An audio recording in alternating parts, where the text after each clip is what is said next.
Bonjour, enchanté de vous accueillir pour cette table ronde du champ à l'assiette. Alors pour débuter, j'accueille Eric Hazan de chez McKinsey qui va nous faire découvrir les enjeux du secteur. Eric, à toi. Merci beaucoup. Alors, normalement j'ai prévu une petite présentation qui devrait s'afficher à l'écran. Et qui est tiré du rapport qu'on a fait avec le MEDEF pour la fin de l'année dernière, dans lequel on avait analysé la transformation numérique des entreprises dans 5 secteurs. Un des secteurs était les produits de grande consommation au sens large, et puis on a fait un zoom sur l'agroalimentaire et l'agriculture. Alors, finalement, le credo de l'ensemble du rapport qui s'applique également à ce secteur, c'est qu'on vit évidemment une révolution avec le numérique, mais qu'on a des consommateurs plutôt avancés, et puis des entreprises qui sont, en particulier en France, un petit peu en retrait. Et donc la question derrière, c'est qu'est-ce qui est en train de se passer sur l'ensemble de la chaîne de valeur, et est-ce qu'il y a un certain nombre d'entreprises qui prennent le train et qui le prennent suffisamment rapidement pour bénéficier de cette transformation numérique, qui n'est plus seulement finalement quelque chose qui concerne les geeks ou les digital natives, mais qui concerne tout le monde. Alors, si on regarde un petit peu ce qui est en train de se passer, on sait que d'un côté en France, on a à peu près 70% des possesseurs de téléphones mobiles qui préparent leurs courses alimentaires via le digital. Et de l'autre côté, on a à peu près 22% des agriculteurs français qui ont un smartphone et 56% des agriculteurs français qui ne voient aucun intérêt à l'utilisation du numérique sur leur exploitation. Bon, quand on s'est dit ça et qu'on compare un petit peu par rapport à ce qui est en train de se passer dans l'agroalimentaire et l'agriculture de l'autre côté de l'Atlantique, on se dit que peut-être qu'il y a quelque chose à faire évoluer. Ça ne veut pas dire qu'il n'y a pas des agriculteurs et des industriels de l'agroalimentaire qui n'ont pas pris le train, on va le voir dans 2-3 minutes, bien au contraire. Et finalement, il faut juste comprendre un peu plus en détail ce qui est en train de se passer, parce qu'on a beaucoup parlé de vente online. Alors quand on regarde avec l'ensemble des produits de grande consommation, mais finalement sur l'agroalimentaire, on n'a pas vu ça décoller d'une manière importante. Et quand on regarde finalement les gens qui recherchent en Europe des produits en ligne et ceux qui en achètent en ligne, là c'est des consommateurs qui ont été interviewés dans le dernier mois.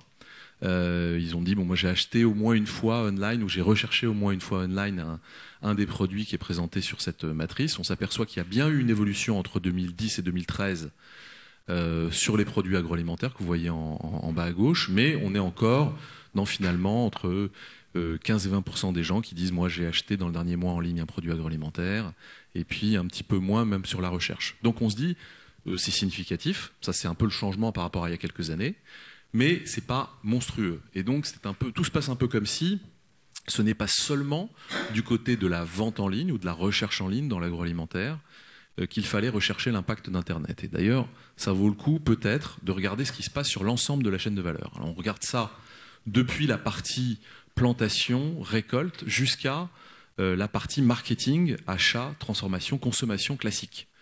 Et finalement, on s'aperçoit que le numérique touche l'intégralité de la chaîne de valeur agroalimentaire. Donc ça commence par l'optimisation des décisions de plantation et d'irrigation, avec l'utilisation du big data, le suivi des récoltes par satellite, la prévision du rendement, le suivi ensuite dans le processus de production en intégrant plusieurs technologies. Et je crois qu'on est tous en train de se dire qu'il y a un espèce de point de bascule sur le numérique. Ça fait longtemps qu'on en parle, hein, ça fait bien 20 ans que le numérique doit changer le monde, mais finalement tout se passe un peu comme si il y avait un effet de percolation entre plusieurs technologies, entre les objets connectés, la mobilité, le big data et un certain nombre de technologies. Ça se combine, et c'est pour ça qu'aujourd'hui, par exemple, dans le processus de production, on peut regarder avec des capteurs ce qui est en train de se passer, corriger en temps réel un certain nombre de choses et mieux maîtriser, y compris avec un smartphone d'ailleurs, l'ensemble du processus de production. Donc, j'ai perdu ma presse, voilà. Donc j'étais encore sur la chaîne de valeur. Quand on regarde du côté du marketing, il se passe aussi énormément de choses. On sait bien que même si tout le monde n'achète pas online, en fait, le digital ou le numérique influence la décision d'achat d'une manière qui est transverse à l'ensemble des canaux de distribution. Et donc, finalement, quand je suis dans un magasin, je consulte mon smartphone pour voir si les prix, ça c'est 2 tiers des gens qui nous disent ça, sur les prix sont suffisamment attractifs. Si dans un magasin à côté ou sur sur un autre produit, une autre marque, il n'y a pas un prix plus attractif. Quand je sors, je commente je fais un petit commentaire sur ce que j'ai acheté, oui c'était bien, le distributeur était bien, les marques sont plus ou moins chères, etc. Et puis finalement tout ça, ça crée de la loyauté qui me fait ou pas considérer un autre achat dans le futur. Donc il y a un marketing qui devient multicanal parce que l'expérience d'achat est multicanal. Et ça, là encore, quand on va dans l'achat, même dans la consommation, le numérique change aussi la donne, puisque maintenant, au-delà du parcours client multicanal dont on a parlé, on peut tracer un certain nombre de produits et d'une manière beaucoup plus fine. Et donc ça a de l'impact aussi sur la façon dont on se nourrit et dont on interagit d'une manière continue avec le consommateur final. Voilà, donc on est touché sur l'ensemble de la chaîne de valeur et on se dit, il faut évoluer probablement la manière dont on travaille pour profiter de cette digitalisation de la chaîne de valeur de l'agroalimentaire.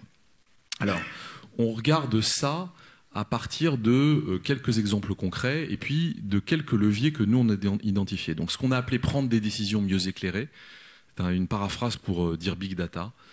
Finalement, il y a pas mal de gens qui le font. Alors vous avez là l'exemple que vous connaissez sans doute de Philscript, qui est une start-up qui a été rachetée par Monsanto, qui a fait beaucoup d'analyses sur la climatologie qui permet d'optimiser effectivement les décisions de plantation, d'irrigation, de la gestion des sols, etc.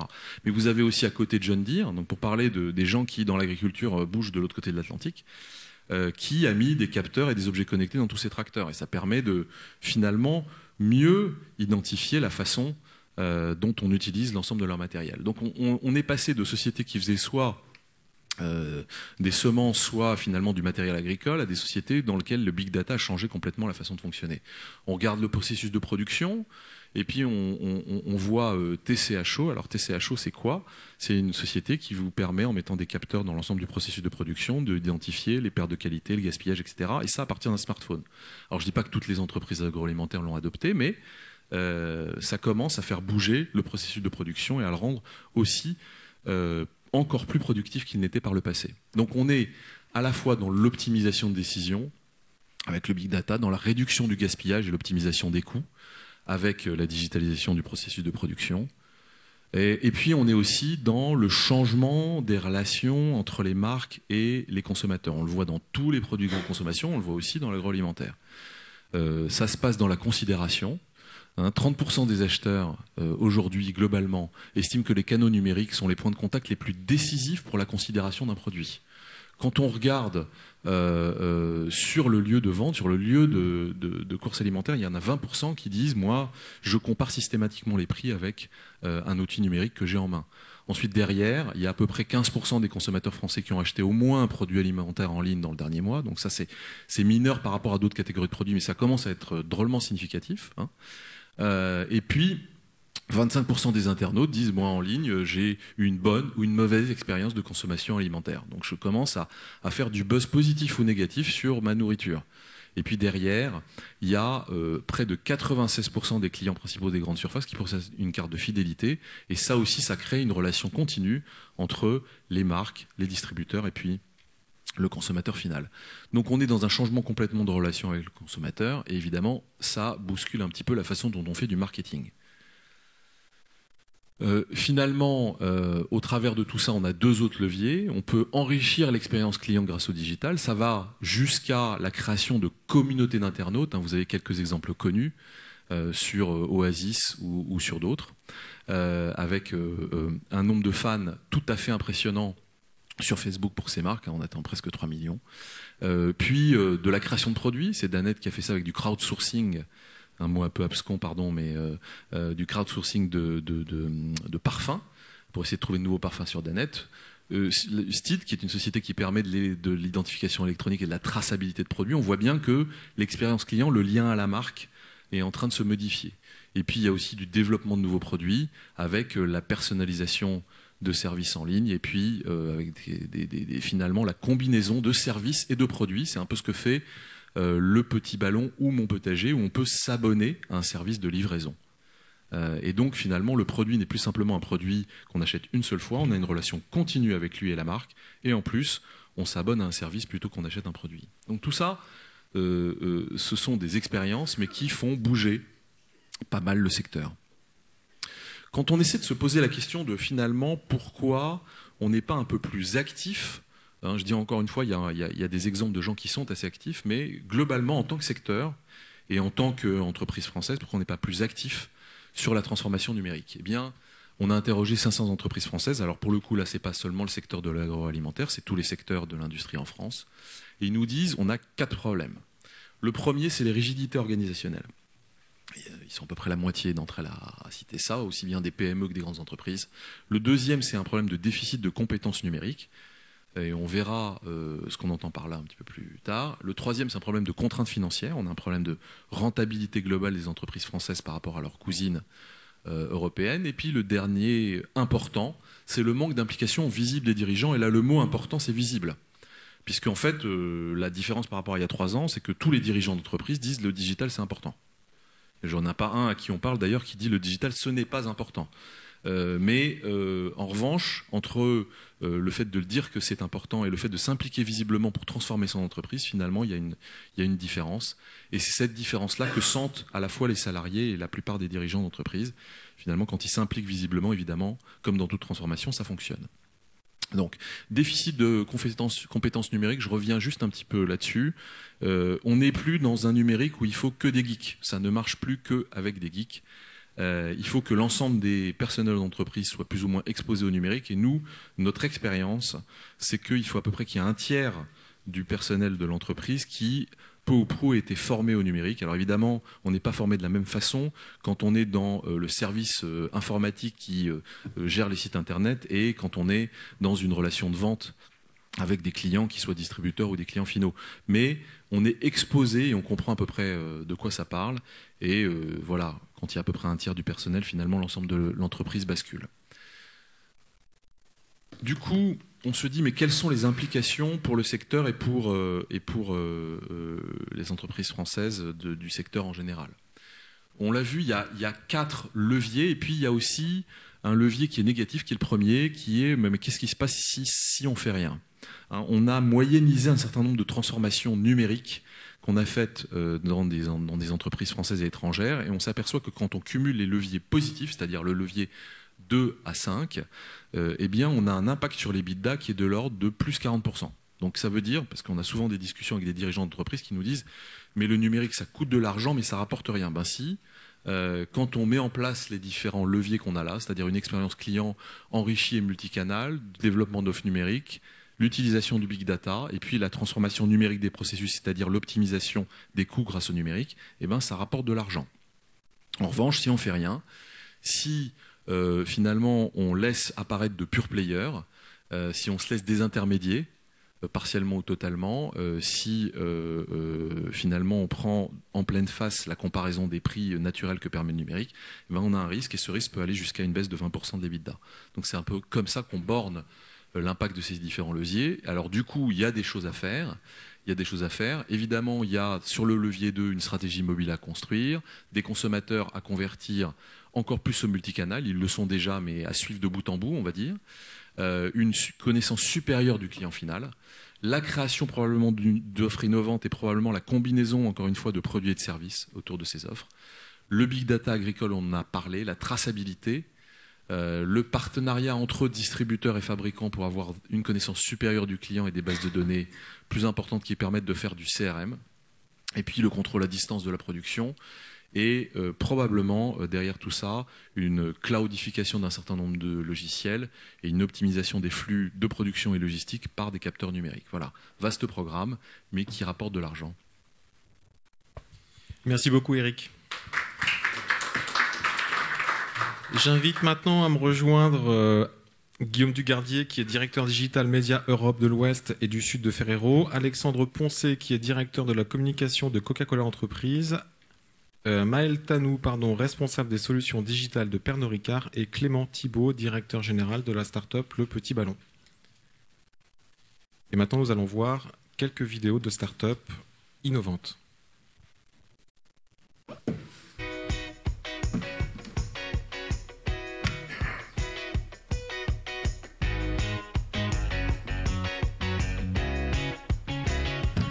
Monpotager.com, c'est un service qui permet de cultiver en ligne une parcelle de potager en vrai chez des producteurs locaux. On va sélectionner le nombre de mètres carrés dont on estime avoir besoin Et sur chaque mètre carré, on va choisir les productions qu'on veut planter. Donc c'est vraiment comme si on était chez soi en fait, sauf qu'on est chez un producteur. Et le producteur, contrairement à beaucoup d'amateurs, ont le savoir-faire pour amener des productions avec un certain niveau de qualité jusqu'à la maturité attendue.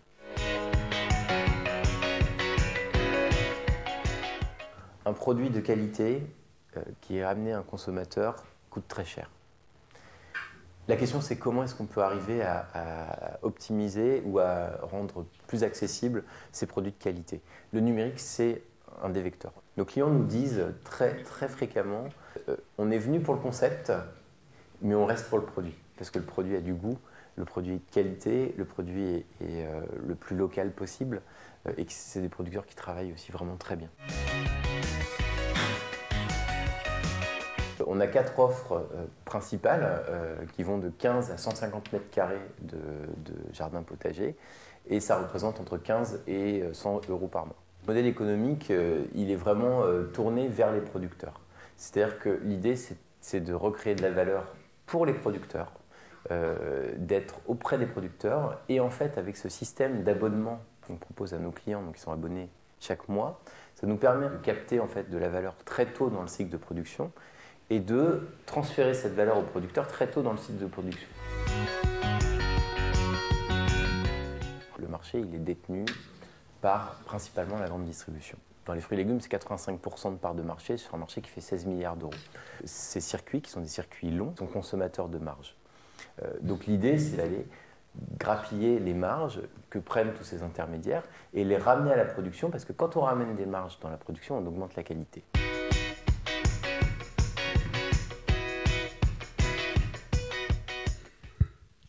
Alors, pour commencer le débat, Maël Tanou, Eric Hazan nous montrait que 69% des connectés mobiles préparent leurs courses alimentaires via le digital. Qu'est-ce que ce chiffre a entraîné chez vous, chez Pernod Ricard ? Alors en fait, chez Pernod Ricard, on a identifié un petit peu ce qu'on appelle les différents moments de consommation. Puisqu'un consommateur peut être plutôt en mode soirée, en mode réception entre amis, etc. Et l'utilisation des technologies type mobile, web, etc. Va être différente selon si on a besoin d'informations, par exemple dans un magasin pour comparer des prix, ou si on est plutôt en planification de soirée ou recherche de recettes pour les cocktails. Donc nous, on a fait un effort effectivement majeur sur le search en se disant il faut qu'on soit référencé pour les batailles digitales qu'on a envie de gagner, qu'on référence nos sites, nos contenus. Donc c'est un travail important, premièrement, d'identification des batailles qu'on souhaite gagner. On ne veut pas forcément gagner toutes les batailles, donc il y a ce mapping entre à quel endroit est-ce qu'on a envie d'être référencé. Et puis ensuite avec quel contenu, puisque évidemment une fois qu'on sait ce qu'on veut, quelles sont les batailles qu'on veut gagner, encore faut-il avoir du contenu à présenter et puis que ça s'inscrive harmonieusement dans l'expérience du consommateur, que le contenu qu'on lui présente ensuite lui permette d'aller vers une autre destination pour un achat, pour un conseil, etc. Guillaume Dugardier, chez Ferrero aussi, vous avez cherché à accompagner vos consommateurs à travers différents points de contact. Est-ce que ça a été la première étape de la transition numérique de votre groupe ? Oui, dans la mesure où effectivement on se soucie aujourd'hui plutôt d'une chaîne de touchpoint et qu'on ne se préoccupe plus effectivement de la question est-ce qu'il s'agit d'un point de contact digital ou offline. Aujourd'hui, on réfléchit vraiment avec une vision globale, transversale, et ensuite, en fonction des campagnes qu'on a menées de communication, en fonction des habitudes de consommation média de notre audience, alors on va choisir les points de contact qui sont les plus pertinents pour eux.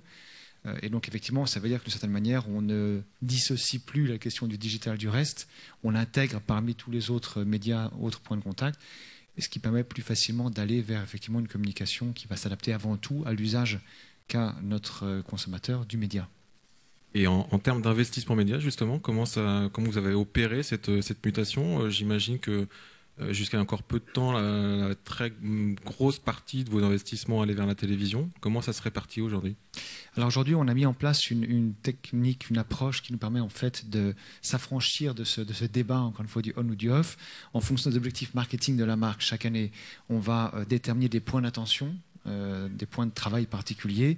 Et ces points de travail qui vont être par exemple un travail sur l'awareness pour une nouvelle marque ou sur le développement de relations avec le consommateur ou sur l'advocacy pour expliquer par exemple des ingrédients, etc., va automatiquement nous donner une liste de points de contact qui sont les plus pertinents pour accomplir cette mission.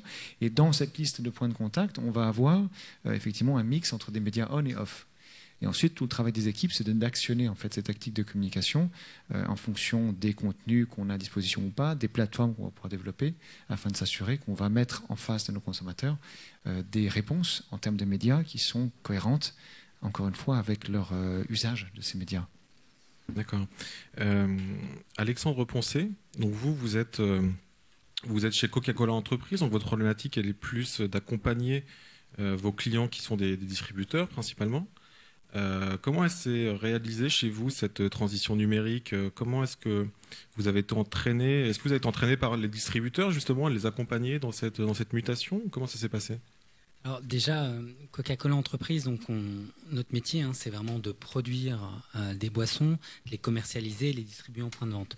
Donc la transition numérique, elle s'est faite sur l'ensemble de notre chaîne de production, à la fois dans nos usines, où on est de plus en plus dans cette transition-là, vis-à- et également de nos salariés avec une transformation RH. Et pour venir à votre question, toute la transition numérique vers nos clients. Et nos clients, c'est deux canaux principaux. La grande distribution et le secteur de l'hôtellerie, des cafés, hôtels, restaurants. Donc ça se fait de deux manières. À la fois, on a travaillé avec la grande distribution sur tout le développement du drive et du e-business, avec un enjeu majeur, c'est que notre produit, c'est pas un produit qu'on trouve facilement sur la liste de courses. C'est vraiment un achat d'impulsion. Et tout le métier qu'on avait auparavant au niveau de la grande distribution, c'était de rendre visible en point de vente nos produits pour susciter l'acte d'achat.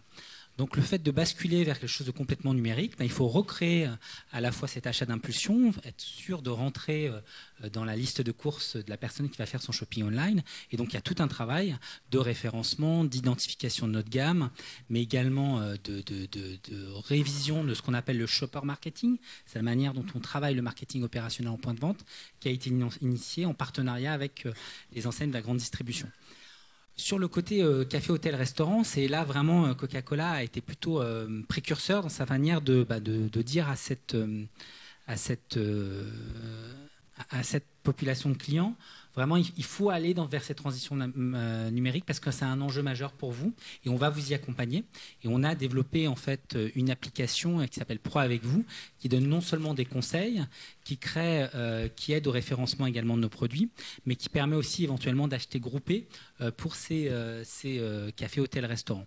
Donc c'est ce travail qu'on met en œuvre et il s'est couplé aussi d'une transformation de l'ensemble de l'organisation de nos forces de vente, puisqu'aujourd'hui l'outil de travail de nos commerciaux chez Coca-Cola, c'est son smartphone ou sa tablette. Tous les commerciaux sont équipés de tablettes et donc on a revu l'ensemble de nos process commerciaux via cette transformation digitale qu'on a initiée il y a 2 ans. D'accord. Alors Clément Thibault, vous êtes ce qu'on appelle de temps en temps un barbare. C'est gentil. Vous êtes créé en 2011, donc vous êtes directeur général du Petit Ballon. Alors je présente le Petit Ballon quand même rapidement. On l'a vu dans la présentation d'Éric Hazan tout à l'heure. C'est donc une box, c'est un service auquel on s'abonne sur Internet et tous les mois on reçoit une box donc avec du vin. Avec 2 bouteilles de vin, exactement, de vin. Qui sont sélectionnées par Jean-Michel Deluc, qui est notre sommelier, ancien sommelier du Ritz, et qui proviennent directement du vigneron, alors avec un petit traitement logistique. Donc tout à l'heure on parlait transformation digitale, impact sur la filière, etc. Il y avait des choses très justes qui étaient dites dans la vidéo, et notamment le fait qu'on rapproche le producteur du consommateur. Donc vous désintermédiez le marché. Alors, c'est pas notre vocation. Notre vocation à nous, c'est pas de désintermédier le marché. Notre vocation à nous, c'est de permettre à nos clients de découvrir les vins qu'ils aiment. Voilà. Si ça passe effectivement par la réduction des cycles de distribution, si c'est un canal nécessaire, c'est ce qu'on fait. Ça nous arrive quand même de travailler avec des négociants, de travailler aussi avec des plateformes qui gèrent eux-mêmes l'achat. Mais notre rôle n'est pas forcément de désintermédier. Notre rôle, c'est, comme on l'a dit, de rendre un service au client final. Et comment vous définiriez, vous, votre atout en tant que pure player par rapport à des acteurs plus traditionnels? Quels sont vos avantages à vous? Est-ce que, du coup, vous avez une approche différente dans votre business model, par exemple? En fait, s'il y avait une chose à retenir de toute l'intervention que moi je vais avoir, en tout cas, c'est que l'avantage concurrentiel qu'on a en tant que pure player, c'est la culture web. Ça n'a rien à voir, à mon sens, avec la notion de capacité technique ou d'outils qui sont à disposition. C'est vraiment une culture web qui est très étendue dans la nouvelle génération nous permet d'aborder des problématiques, d'aborder un secteur avec un angle de vue qui le change. Le vin est un secteur qui est plutôt traditionnel, dans lequel mais les vins et spiritueux, il y a des superbes innovations. Pernod Ricard est un exemple, il est régulièrement cité comme une des entreprises les plus innovantes du monde. Mais c'est un secteur qui dormait un petit peu avec des canaux de distribution classiques, une façon même de vendre le vin et de boire le vin qui était un petit peu classique. Les cours d'œnologie avec des discours assez élitiste, avec même un vocabulaire qui est impossible à retenir. Voilà. Nous, on a eu cette vision un petit peu décomplexée du canal de distribution, c'est pour ça qu'on a choisi le web au départ, décomplexée du mode de consommation, on est passé sur l'abonnement. Nous, on est un super service dans lequel les clients ne choisissent pas ce qu'ils reçoivent. C'est l'algorithme qui choisit quel vin va être attribué à quel abonné. Donc, cette vision-là, elle vient d'une culture, elle ne vient pas d'une analyse complète du secteur, etc. On vient avec des éléments disruptifs parce qu'on a une culture qui est un petit peu disruptive, qui est un petit peu transgressive, et notamment qui peut être liée à notre âge, puisque au Petit Ballon, en dehors de Jean-Michel, qui est vraiment notre expert vin, qui a 55 ans, la personne la plus âgée du Petit Ballon, elle a 34 ans, et c'est notre directeur technique. Donc vous voyez, c'est pas toujours les geeks qui sont forcément les plus jeunes. Chez nous, c'est le geek le plus âgé. Et en termes de gestion de la data, vous avez donc un contact direct avec vos clients. Vous obtenez des data qui sont plus riches que ce que peut obtenir, par exemple, un marchand dans un magasin classique. Qu'est-ce que ça vous apporte qu'est-ce que ça vous permet de proposer en termes d'expérience client ? Alors, effectivement, la clé, c'est la collecte de la donnée. Là, on travaille, nous, sur une nouvelle façon de classifier les vins, une nouvelle façon de les présenter aux clients, qui est basée sur, d'abord, un travail sur le produit lui-même, qui est de dire, aujourd'hui, les vins sont classés en général par appellation, par domaine, par cépage, etc. Nous, on essaye de chambouler tout ça en ayant une vision purement consommateur. Et cette vision purement consommateur, elle est permise, justement, par la collecte de données. C'est-à-dire, à chaque fois que vous buvez un vin chez nous, vous allez le noter, et à terme, à force de le noter, à force de répondre à des petits quiz, on va définir votre profil de consommateur, et c'est justement l'algorithme qui après va vous attribuer vos vins. Tout ça, c'est de la R&D chez nous, ça sortira cet été, et que ce soit dans le magasin, que ce soit sur le web, on essaye de capter cette donnée, de la traiter et de permettre de restituer derrière une expérience. Donc oui, la donnée, c'est clé. C'est cette donnée qui nous permet d'avoir cette relation individuelle au consommateur. C'est cette donnée qui nous permet aussi de changer la façon dont on va consommer et même dont on va apprécier le produit au final. Alors, Guillaume Dugardier, vous avez un programme CRM chez Kinder qui touche un demi-million de foyers. Oui. À quoi ce programme vous sert-il ? Qu'est-ce que vous en faites et que vous apporte cette donnée en termes dans votre processus de décision ? C'est un programme qui effectivement a été destiné à apporter un service et donc des contenus au moment, de sorte à ce qu'elles puissent être aidées dans la manière d'organiser des moments de partage avec leur enfant. Et c'est un programme qui nous aide beaucoup parce qu'il nous permet d'avoir une bonne compréhension avant tout des contenus qui les intéressent, pour qu'on puisse avoir une relation avec ces mamans qui ait du sens également aussi et avant tout, je dirais même pour elles, qu'on puisse leur apporter des services, des contenus qui soient en phase avec les moments de vie qu'elles traversent avec leurs enfants. Et d'une autre manière, effectivement, ça nous permet de leur poser régulièrement des questions pour savoir ce qu'elles pensent de nos produits, pour savoir si elles apprécient ce type de service. Et donc, ça nous permet d'être beaucoup plus juste dans notre échange, notre conversation avec tous ces foyers. Évidemment, c'est aussi l'occasion pour nous de leur proposer des offres spécifiques commerciales, des promotions, qui est une des choses qui est principalement demandée dans tous les programmes de CRM. Et donc là, c'est un moyen d'avoir un accès privilégié pour elles à des offres spéciales, à des activités particulières, comme encore une fois, chaque programme CRM l'illustre et permet de le faire. Donc une information très utile pour nous parce qu'on a aussi une certaine visibilité sur leur choix de consommation, ce sont des choses qu'ils nous déclarent, qu'ils nous annoncent. Est-ce que ça vous permet de segmenter des profils de clients ? Oui, absolument, tout à fait. Ça nous permet de mieux comprendre effectivement comment, en fonction de la structure des foyers, quel est le rythme de consommation de nos produits, parce qu'effectivement, dans l'utilisation des bons de réduction, dans l'accès à certaines offres, ça nous donne des remontées directes de nos consommateurs, sachant que notre grande difficulté à nous, c'est que nous ne sommes pas en relation avec nos consommateurs, nous sommes en relation avec nos clients qui sont donc les distributeurs. Vous n'avez pas de Nielsen Et voilà, et ça n'existe domaine-là. pas, surtout pas dans l'impulse, dont on parlait tout à l'heure, qui est un domaine dans lequel on ne sait rien. Donc c'est extrêmement important pour nous d'avoir un CRM à la fois B2C mais aussi B2B pour qu'on puisse comprendre un petit peu ce qui se passe et qu'on soit capable d'être autonome. Alors le but, c'est pas de prendre la place de nos distributeurs, mais c'est que nous aussi, industriels, puissions avoir une conversation en direct avec nos consommateurs et qu'on ne soit pas complètement tributaire uniquement des prospectus en magasin, de ce que va raconter le distributeur, mais qu'on puisse aussi nous parler de nos produits qu'on connaît quand même très bien. Et est-ce que justement ça vous est utile aussi sur la commercialisation de vos produits dans la distribution physique ? Alors, on a eu l'occasion de mener effectivement des expérimentations avec nos clients justement, où on a observé non seulement l'impact d'expériences menées conjointement sur les achats en ligne, mais aussi sur les achats offline. Et on a effectivement eu l'occasion de lire des impacts assez intéressants sur des consommateurs qui vont se renseigner ou qui vont visiter le site en ligne et qui ensuite concrètement, grâce aux cartes de nos clients distributeurs, vont aller acheter ces produits. Et nous, grâce à cette donnée de leur carte, on arrive à se rendre compte qu'effectivement, une exposition sur un site internet va ensuite mener à un achat qu'on va pouvoir retracer en ligne, offline, même s'il n'a pas eu lieu sur le site. Alors, Maël Tanou, comment vous avez du coup adapté cette transformation numérique auprès de vos clients, des consommateurs plutôt, parce que vos clients sont des distributeurs. Comment aujourd'hui vous créez ce lien et en quoi ça vous aide dans l'élaboration de votre stratégie globale ?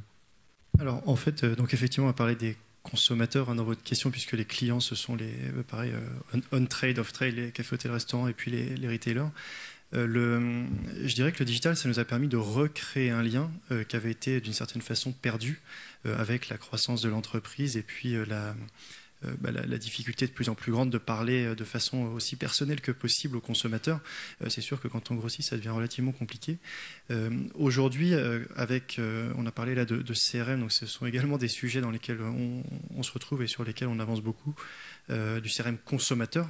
Mais on a aussi toute la partie, je dirais, des réseaux sociaux et puis des nouvelles approches aussi d'achat de médias avec tout ce qui est programmatique, real-time bidding, etc. pour ceux qui connaissent ces sujets-là. Donc tout ça, c'est des façons d'entrer en contact de façon personnalisée avec les consommateurs. Je vais prendre deux exemples. Par exemple, celui des réseaux sociaux. On a effectivement la possibilité d'observer et d'écouter ce qui se passe, d'identifier, ça peut être des détracteurs de nos marques ou au contraire des ambassadeurs de nos marques, donc d'être capable d'entrer en conversation directe avec ces personnes, comprendre pourquoi est-ce qu'il y a par exemple un commentaire négatif ou au contraire identifier des besoins, des envies de la part plutôt des ambassadeurs de marques et les aider à poursuivre dans cette voie, avoir accès au bon contenu, pourquoi pas avoir accès au patron de chai pour en savoir plus, les inviter dans les distilleries pour qu'ils découvrent les produits de façon plus forte encore. Donc ça, je dirais que c'est toute la partie réseaux sociaux, la conversation one-one qui redevient possible. On est capable aussi d'identifier un petit peu les tendances, d'être capable de faire de la gestion de crise un peu préventive. Par exemple, s'il y a des mineurs qui se prennent en photo dans des situations qui ne font pas complètement honneur à leur façon de consommer nos produits, d'être capable de prendre une position très très claire sur ces sujets-là. Donc je dirais que c'est un exemple de reprise de contact en direct avec les consommateurs via les réseaux sociaux. Un autre exemple de reprise de contact en direct, c'est tout ce qui est compréhension via les techniques de cookies, etc., qu'on peut avoir sur les sites. Je parlais tout à l'heure des destinations et de s'assurer que les personnes viennent sur nos contenus, nos sites, nos applis, en fonction des moments dans lesquels ils se trouvent. On a la possibilité là, en fait, de vraiment comprendre comment est-ce que les consommateurs interagissent avec nos contenus et qui sont ces consommateurs. C'est-à-dire que nous, on peut, en tant que propriétaire de marque, se dire, tiens, en fait, telle marque ou tel type de boisson, c'est plutôt tel type de public. Et puis se rendre compte que c'est plus ou moins vrai. En fait, on pensait que c'était plutôt les femmes, mais en fait, non, c'est plutôt les hommes, sauf en Colombie, etc. Donc, de mesurer la réaction des consommateurs à nos contenus pour ensuite adapter les contenus, les façons de faire, cibler les personnes différemment en fonction de tout ce qu'on apprend en permanence. D'accord. Clément Thibault, alors vous avez une particularité, c'est que vous vous développez aujourd'hui dans le physique. Vous avez ouvert une boutique à Paris. Exactement, en fait. Une deuxième en préparation. Ouais, on a beaucoup parlé de transition digitale, hein, c'est un peu le thème. Nous, on est dans la transition physique, c'est-à-dire que nous aussi, on apprend d'autres métiers. On vient du web et on a découvert le métier de retail avec notre boutique, effectivement, qu'on a ouvert rue du Rocher. Un petit peu par hasard au départ, d'ailleurs, c'est amusant parce qu'on cherchait des bureaux plutôt qu'une boutique.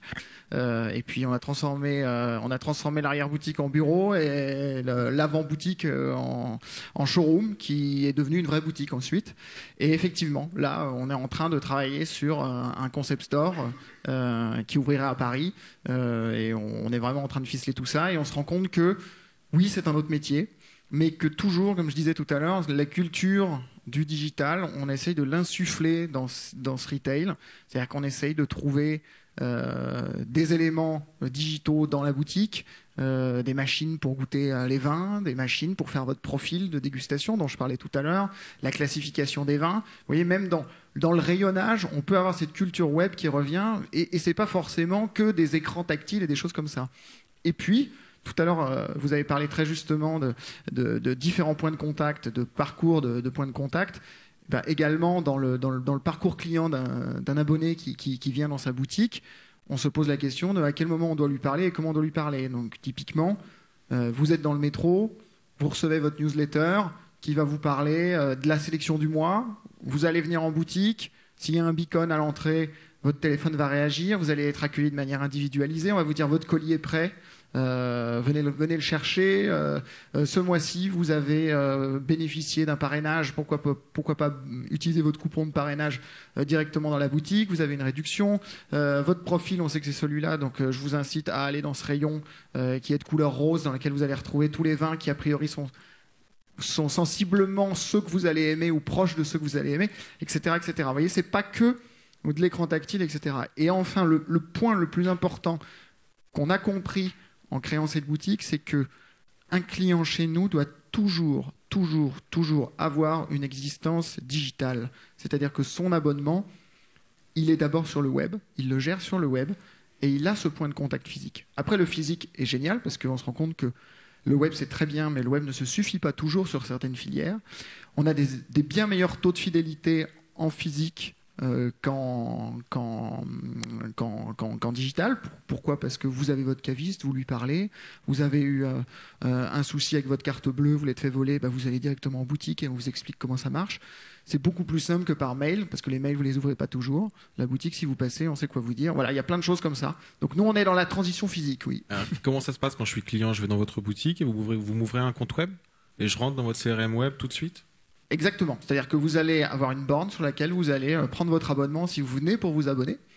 Mais la plupart du temps, les clients qui viennent à la boutique, ils se sont déjà abonnés. C'est-à-dire que c'est des gens qui nous ont découvert, qui ont vu qu'il y avait une offre qui était moins chère parce qu'il y a 0 frais de port avec un réseau physique, et donc qui viennent, qui s'abonnent sur le web et qui ensuite viennent nous voir en disant je me suis abonné ce mois-ci. À ce moment-là, on dit très bien, comment vous appelez ? Et on vous retrouve et on dit effectivement, voilà votre colis, voilà les 2 bouteilles qu'on a sélectionnées pour vous.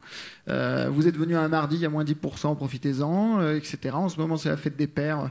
Vous voulez offrir un abonnement, prenez un abonnement, on vous vend une carte cadeau, des choses comme ça. Donc oui, vous avez toujours une existence web. La plupart du temps, dans 90% des cas, elle est préalable. Et si vous venez pour vous abonner, on a tout le matériel qu'il faut pour vous accompagner. Donc il y a une seule et même expérience client, en tout cas, il y a une prolongation de l'expérience client du web vers le physique. C'est hyper important de toujours. Enfin, nous, on a cette chance-là, c'est que on a eu une naissance digitale. On n'a pas eu de transition digitale et on a une transition physique maintenant. Mais on ne conçoit rien qui ne soit pas une expérience globale, vraiment. Et la preuve, c'est qu'on ne vend pas un produit dématérialisé. Nous, on vend du vin. Donc ce vin, il a une existence physique forte. Il vient de la terre, la vigne. Le vin, il a le goût de son terroir. Et je crois que la culture du produit du vin nous a aussi, beaucoup servi, dans le sens où on a toujours pensé les choses concrètement. Le transport, c'est quelque chose de concret dans notre produit. Donc, on a cette volonté de penser digital, mais on a bien en tête cette contrainte du concret. Et ça nous aide à faire des expériences omnicanales, comme on dit. Alors, justement, en termes d'expérience, quelqu'un ici fait de la co-création, par exemple, ou du testing, de l'A/B testing, de packaging, de prix Alors nous, on a eu l'occasion de faire ça à plusieurs reprises. On a édité des pots personnalisés, des pots collector en fait, qui ont été choisis et sélectionnés par les internautes via les réseaux sociaux, via Facebook. On a eu aussi l'occasion de faire des opérations du même style avec des étiquettes de pots de Nutella personnalisées qui ont inspiré ou le contraire Coca-Cola. On ne saura jamais qui est le premier. Mais effectivement, c'est des choses qui sont beaucoup plus faciles à faire pour nous sur des packaging, etc. Parce que la recette n'est pas quelque chose qu'on peut mettre entre les mains des internautes pour leur proposer de faire une adaptation sur nos catégories et sur notre positionnement. Ce n'est pas une chose qui peut se réaliser. Par contre, on peut aller quand même assez loin aussi sur des campagnes de personnalisation de packaging, de pots collector, etc. Effectivement, on a la chance d'avoir des marques qui font que ça réagit extrêmement bien et que les internautes sont très contents de pouvoir en profiter quand on peut en mettre en œuvre. Ils sont ravis, oui. Parce que par exemple, nous, en ce moment, le mois de juin, c'est la période du rosé. Le rosé qu'on a mis en boutique web, puisque sur notre e-boutique, c'est un rosé qui a été sélectionné par les abonnés. Donc, ils adorent participer à ça. Et nous, plus généralement, c'est vrai que on est dans une espèce de principe de co-création permanent, puisque si les vins plaisent, si le type de vin plaît, on sait qu'on va plutôt aller vers ce type de vin, qu'on va plutôt composer nos box avec les retours de nos clients. Donc, c'est un processus de co-création permanent, même si on ne va pas jusqu'à mettre le nom de nos clients sur l'étiquette, mais ça va venir. Alors, vous, Clément, vous désintermédiez le secteur, mais est-ce que vous, messieurs, vous n'avez pas vous-même envie de désintermédier le secteur? Est-ce que vous n'avez pas envie de vendre en direct? Je sais qu'il y a eu des tests qui ont été faits en la matière. Jusqu'où ça vous intéresse et jusqu'où vous êtes prêt à aller? Alors, sur nos catégories de produits, il y a quand même une contrainte particulière qui est que pour que ça fonctionne en ligne, il faut qu'on arrive à avoir un élément de différenciation extrêmement fort. Or, nos produits ne se prêtent pas forcément à des éditions spéciales à grande échelle. Donc, il est quand même plus judicieux de s'appuyer sur nos clients distributeurs, éventuellement de voir comment on peut les aider via le monde online en apportant du trafic qualifié sur leurs espaces de vente, ce qui est une chose qu'on expérimente, par exemple, nous, aujourd'hui, où on a mis en place des modules qui permettent d'acheter en fait nos produits sur tout notre own media. Mais en fait, on drive le trafic vers nos clients distributeurs. Par contre, nous sommes à l'origine de la transaction. Donc, en fait, on génère des leads, mais chez nos clients distributeurs. Parce que si on veut traiter une boutique en direct, alors effectivement, on se heurte à une problématique, à un fondamental, qui est celui de la nécessaire différenciation par rapport à une offre qui est déjà disponible offline. Donc, ça n'a aucun sens. Et c'est en plus un modèle économique qui est quasiment insoutenable. La réflexion est la même chez Pernod Ricard? Alors en fait, on a les mêmes questions effectivement qui se posent et certains leviers qu'on met également en œuvre, par exemple la génération de leads. C'est vrai que quand on emmène les personnes sur nos contenus à nous, nos sites web, nos apps, etc., c'est quand même dommage de juste leur montrer une fiche produit, une photo de bouteille et puis de ne pas leur permettre d'acheter. Donc on se met aussi en position de génération de leads pour nos clients distributeurs. Et puis, on a par contre la possibilité de se différencier. On ne vend pas non plus les bouteilles qu'on trouve dans la grande distribution, mais soit on vend des produits particuliers qui sont difficilement trouvables dans la grande distribution, soit des approches produits plus services ou produits plus... produits autour du produit, je dirais. Par exemple, des verres avec des bouteilles. Par exemple, un kit Morito plutôt qu'une bouteille d'Havana Club pour être capable de proposer quelque chose qui a vraiment une différenciation très claire et qui ne rentre pas sur une concurrence frontale avec les distributeurs sur lesquels ils sont quand même plutôt très bien armés. Et puis, il n'y a pas vraiment lieu de rajouter des frais de port, du customer service, etc. pour vendre des choses qui finalement sont trouvables facilement dans la grande distribution. Donc la dimension service, c'est pour nous la différenciation ou des SKU, des packaging très particuliers, où on voit dans certains pays, par exemple en Colombie, on vend ce qu'on appelle les Chivas Home Parties, où finalement les modes de consommation se déplacent de plus en plus vers le chez-soi, pour des raisons de mode de vie, sécurité, etc. Et pouvoir organiser la soirée chez soi où on a effectivement les spiritueux, mais aussi le barman ou le mixologiste qui sait comment utiliser les produits au mieux, la musique et puis le service de taxi pour rentrer chez soi. C'est des choses qu'on voit de plus en plus. Donc là, on a l'exemple en Amérique latine, mais on peut aussi imaginer l'équivalent dans d'autres pays pour d'autres besoins qui ne sont pas forcément la sécurité. Mais justement, est-ce que cette transformation numérique qui vous permet d'apporter des services à valeur ajoutée supplémentaire parce que vous avez la connaissance client, parce que vous pouvez vous adresser à eux directement. Est-ce que ça peut vous amener à transformer le métier de Pernod Ricard? Vous me parliez tout à l'heure du projet Gutenberg, par exemple. Est-ce que vous pouvez nous en dire un mot en 30 secondes? Et est-ce que ça peut avoir une portée autre que purement anecdotique ou marketing pour Pernod Ricard à l'avenir? Alors le projet Gutenberg, en quelques mots, il s'agit d'une façon complètement différente de proposer nos produits. Donc, c'est public, hein, vous pourrez trouver les petites vidéos de présentation sur Internet. Il s'agit en quelque sorte d'un plateau qui est connecté à votre tablette. Et ce plateau, vous posez des bouteilles, sauf que les bouteilles ressemblent plutôt à des gros livres qu'à des bouteilles vraiment. Et donc les bouteilles sont connectées au plateau, le plateau est connecté à un iPad, et puis l'iPad, lui, est connecté à Internet.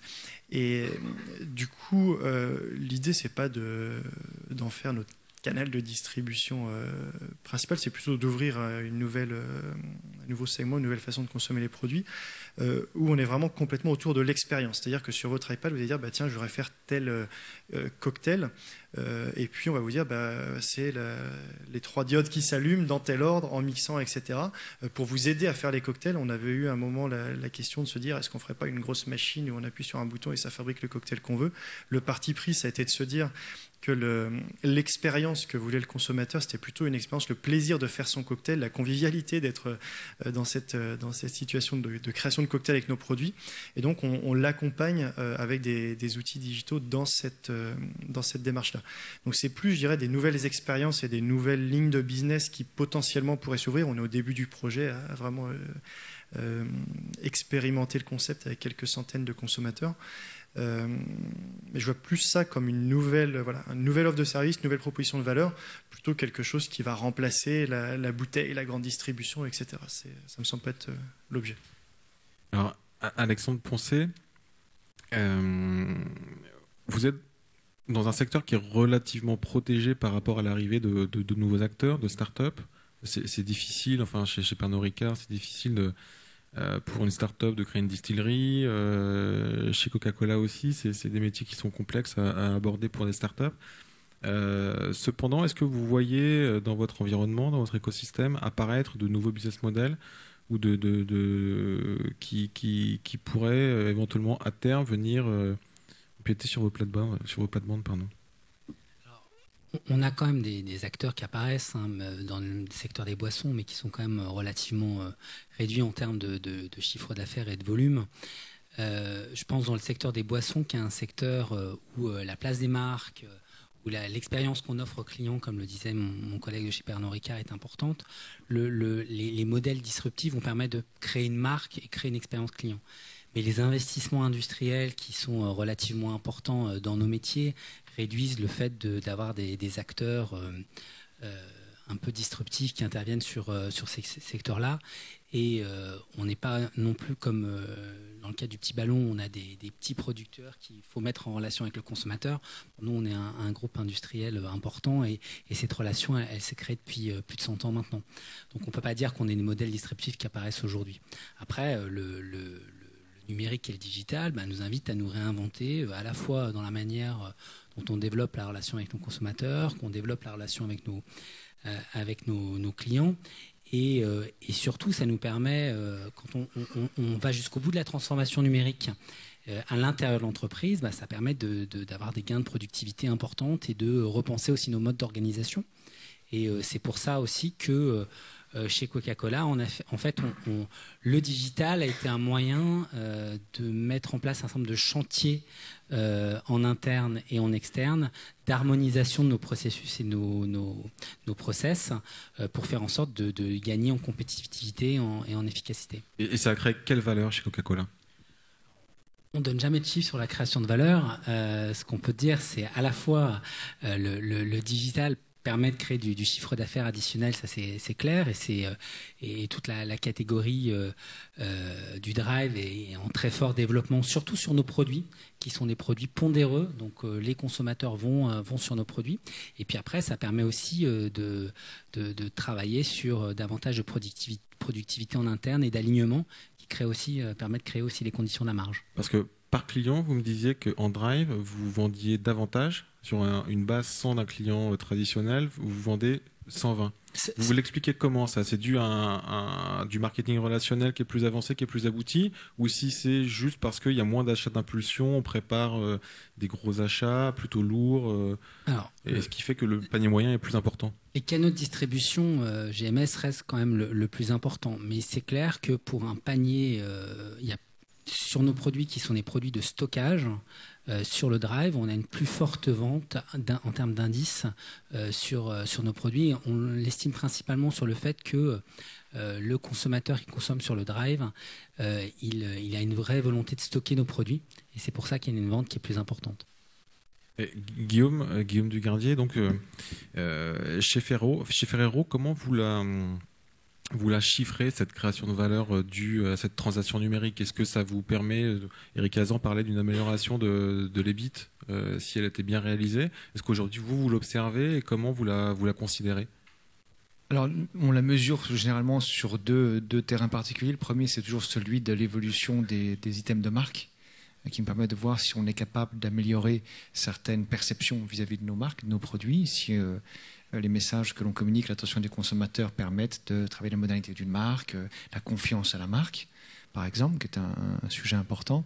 Et l'autre levier qui est très important, évidemment, c'est celui de l'impact sur les ventes, qu'on arrive à mesurer aujourd'hui grâce au Drive, qui est une particularité franco-française, qui nous permet de voir comment des campagnes menées online vont avoir un impact effectivement sur les ventes offline, parce que sans ça, on n'a aucun moyen de voir ce qui se passe. Vous les voyez sur vos chiffres de vente aujourd'hui quand vous faites une campagne web? Enfin, quand vous faites une campagne de télévision, j'imagine que très rapidement, le lendemain, vous voyez les résultats sur les ventes.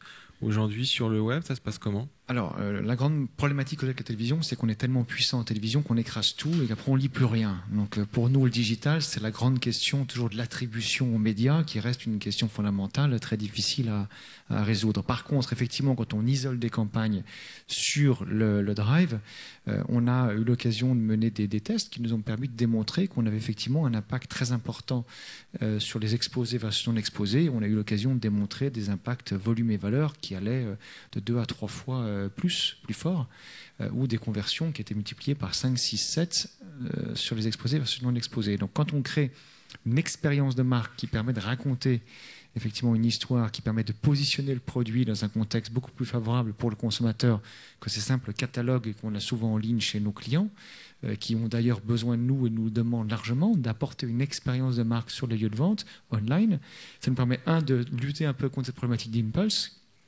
et de cet achat d'impulsion qu'on a aussi sur certains de nos produits.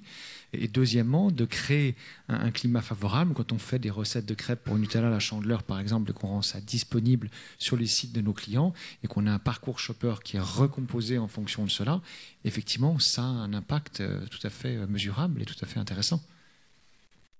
Dernière question, Clément Thibault de Petit Ballon. Comment vous voyez l'avenir se dessiner entre...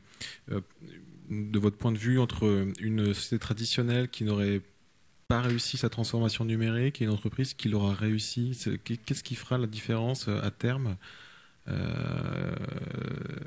voulez dire comment je vois l'évolution des choses? Oui, et puis quels différents scénarios vous pouvez imaginer pour ces sociétés-là par rapport notamment à des startups, alors peut-être sur d'autres secteurs de l'agroalimentaire que celui-là, mais est-ce que pour peut-être schématiser un petit peu, les grands groupes traditionnels qui n'ont pas réussi leur transition numérique pourraient être challengés rapidement par des startups?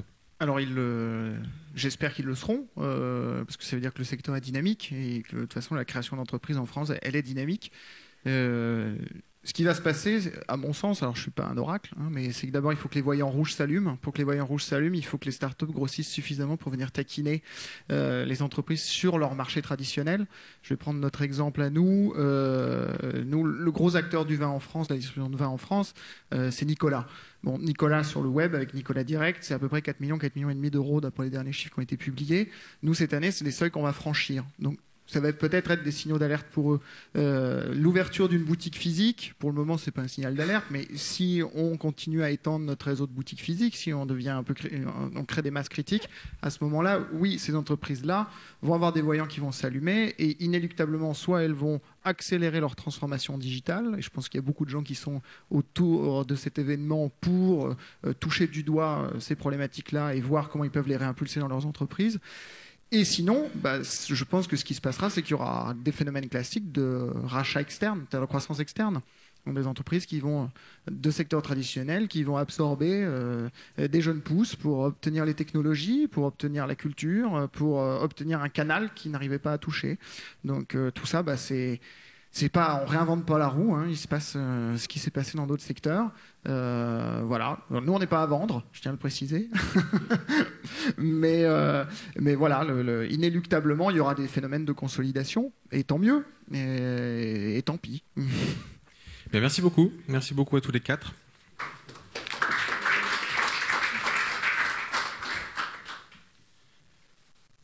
Alors, nous allons entamer le prochain panel qui lui a porté plutôt sur le champ que sur l'assiette.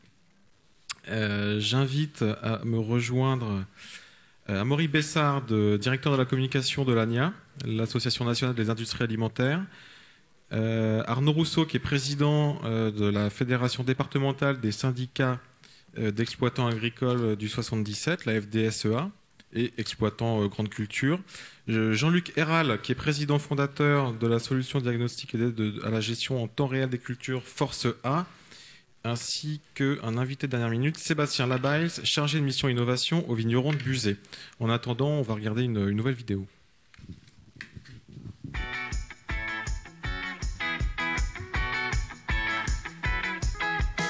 La société Sulky Burel est spécialisée dans la fabrication d'outils destinés au monde agricole, notamment de semoirs et de distributeurs d'engrais. Constat, le plus souvent l'épandage d'engrais dans un champ ne se fait pas de façon optimale. Les bords de parcelles sont traités inutilement et certaines zones sont couvertes plusieurs fois. Conséquence, l'engrais dont le prix ne cesse pourtant de grimper est gaspillé et la surfertilisation engendrée fragilise les sols et les cultures. Pour résoudre ces problématiques économiques et environnementales, Sulky Burel s'est alors tourné vers les solutions électroniques et communicantes pour mettre au point un distributeur d'engrais intelligent, le Stop and Go. Le principe de fonctionnement du Stop and Go repose sur la commande d'ouverture et la commande de fermeture des trappes de la machine en bout de parcelle. Et cette commande permet de gérer de manière fine le recroisement entre les passages et donc une bonne répartition au niveau de la parcelle. Ce système est particulièrement utile lorsque la physionomie du terrain à traiter est complexe, notamment lors des demi-tours en bord de champ. Le chauffeur n'a plus à gérer lui-même le moment où il doit ouvrir et fermer, le système le gère seul. Un deuxième avantage qui est à noter, c'est une économie d'engrais. Entre 3 et 5%, dans les meilleures ou dans les parcelles les plus critiques, peut-être 7, 8 à 10%. Le prix des engrais aujourd'hui fait qu'on peut espérer pour un céréalier une économie de l'ordre de 1 000 à 2 000 euros par an. Le dispositif équipe désormais 80% des distributeurs d'engrais du fabricant.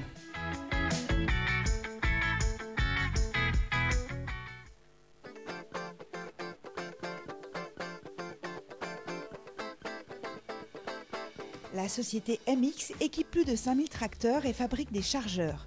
Certains composants achetés chez un fournisseur extérieur ne donnaient pas satisfaction à l'équipementier ni à ses clients. Les retours de ces derniers, constructeurs et concessionnaires agricoles, ainsi que leurs exigences, ont incité la société à innover. MX, connaissant bien ses clients, a senti le besoin de pouvoir offrir davantage de confort dans le pilotage de ces chargeurs. En effet, l'utilisateur passe de très nombreuses heures aux commandes de son tracteur et donc nous avons voulu résoudre ces problèmes par l'offre d'une commande beaucoup plus souple. L'innovation développée, c'est le Tech Pilot 3. Ce système additionne 3 technologies, la distribution hydraulique, le pilotage mécanique et la commande électronique de l'ensemble. Le Tech Pilot 3 offre une meilleure fiabilité dans la commande des bras du tracteur. Plus de sécurité aussi. Et plus de précision grâce à l'électronique. Enfin, de nouvelles fonctionnalités facilitent les manœuvres du conducteur. La fiabilité que l'on a acquis sur ce produit nous a permis de restaurer la confiance de nos commerciaux et de nos clients par rapport à un produit qui jusqu'à présent posait quelques soucis. Le fait de développer nous-mêmes notre produit nous a permis d'augmenter également nos marges. Ce développement nous a permis également d'acquérir de nouvelles compétences en électronique, de nous apercevoir des possibilités qui nous restaient encore à offrir à nos clients.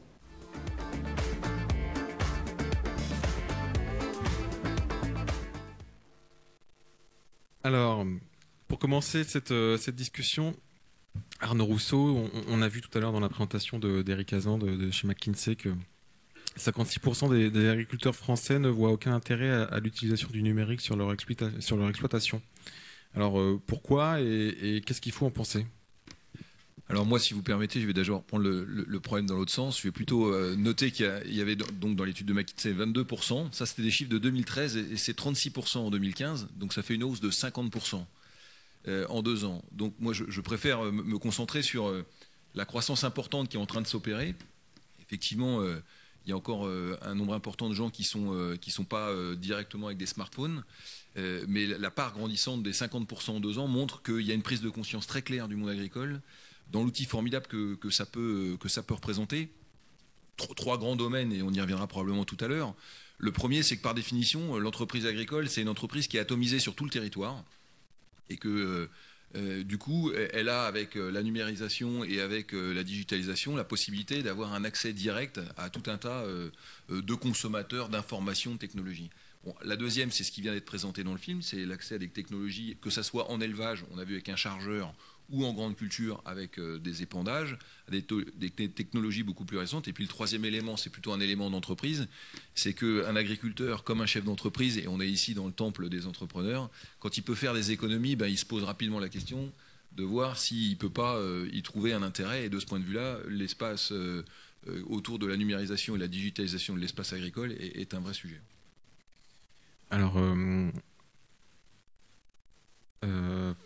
Jean-Luc Héral, concrètement, qu'est-ce que le numérique a modifié dans une exploitation agricole ?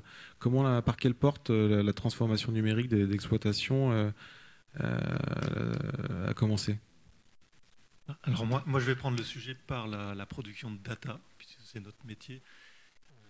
Donc de données au niveau de la parcelle qui vont permettre à l'agriculteur de mieux gérer son exploitation et d'optimiser la quantité et la qualité de sa récolte. Donc on est dans des sujets absolument clés et les données produites par, en l'occurrence, nos capteurs, au niveau soit du fruit, puisqu'on est très présent dans le domaine de la vigne, les données produites soit au niveau du fruit ou au niveau des feuilles vont permettre à la fois d'optimiser la vendange, pour optimiser ensuite la qualité des vins qui vont être réalisés, et également d'optimiser les apports d'engrais notamment, tel que ça a pu être exprimé au niveau de la vidéo en grande culture. Donc là, on est dans de la production de données de valeur qui vont réellement permettre d'optimiser la prise de décision, parce qu'on sait que l'agriculteur, il est en perpétuelle prise de risque, mais donc il va chercher à minimiser son risque pour optimiser sa récolte. Donc ces données s'inscrivent totalement dans la révolution numérique pour optimiser l'économie globalement de l'exploitation. D'accord, donc l'idée c'est d'apporter de l'intelligence à l'exploitation pour que l'exploitant puisse optimiser la performance, le ROI. Tout à fait. Donc on est effectivement dans l'introduction d'intelligence pour améliorer la prise de décision. Et on s'aperçoit qu'aujourd'hui, on dispose d'un certain nombre de capteurs qui vont être déployés dans les champs, qui vont être capables de délivrer un très très grand nombre d'informations. Donc on rentre également dans le domaine du big data. Vous pouvez donner quelques exemples justement concrets en quoi ça consiste? Oui, dans le domaine de la viticulture, qui est un cheval de bataille, donc on va être capable de prendre de l'information directement sur les grappes de raisin dans la parcelle, et ainsi de produire une cartographie de maturité et d'identifier les zones de maturité différentes. Et donc ça va permettre aux viticulteurs de faire des choix de vendange sélective pour ensuite orienter les raisins vers des cuves de vinification différentes et ainsi d'optimiser la qualité de ces vins. Et donc ensuite d'optimiser la valeur économique de sa production. Donc là on est dans un exemple très très concret d'augmentation de la valeur. Et puis il y a d'autres exemples qui sont également permises par la production de données par nos capteurs qui vont permettre d'optimiser les différents process de production au niveau de la gestion de l'enherbement, la gestion de la taille de la vigne et également la gestion des apports d'engrais, ce qui va permettre d'optimiser la vigueur de la vigne et qui va permettre d'optimiser la quantité de la récolte. Alors, Sébastien Labaille, vous êtes donc chargé de mission innovation au vigneron de Buzet. Aujourd'hui, quand on est chargé de mission innovation, qu'est-ce qu'on fait concrètement dans une exploitation et quelles sont les attentes de l'exploitation ? Alors clairement, d'abord, qu'est-ce qu'on fait dans une coopérative? Puisque je suis chargé de mission dans une coopérative, donc un modèle économique qui a le vent en poupe aujourd'hui. Clairement, aujourd'hui, moi, mon métier, c'est d'aller chercher des nouveaux outils technologiques et donc numériques pour ensuite les vulgariser auprès des producteurs. Les capteurs de Force A en sont un exemple, mais c'est pas uniquement ça. Je travaille également avec des sociétés qui permettent d'avoir des images satellites ou à base de drones, qui permettent d'avoir une cartographie en fait du vignoble, et ensuite ça nous permet de mieux fertiliser les vignes. Il faut savoir par exemple aujourd'hui, nous voulons réaugmenter notre capacité à produire. Et donc pour augmenter notre capacité à produire, c'est très simple. Si la vigne est une plante, vous mettez de l'azote en grande quantité, vous allez arriver à avoir des quantités de vin. Le seul problème, c'est que si vous faites ça, vous avez de la piquette et ça ne fonctionne pas. Par contre, les outils que nous ont proposés, notamment Téléspazio par exemple, nous ont permis de savoir où il fallait fertiliser et comment le faire. Du coup, avec nos partenaires qui est New Holland, on a pu fertiliser de façon différenciée. Et autre chose dont a parlé également Jean-Luc Héral, c'est la possibilité d'aller chercher au milieu des parcelles qui sont de toute façon toujours dans les coteaux très hétérogènes, d'aller chercher la meilleure qualité des raisins grâce à ces images-là. Voilà donc l'intérêt de ces nouvelles technologies numériques pour nous en tout cas.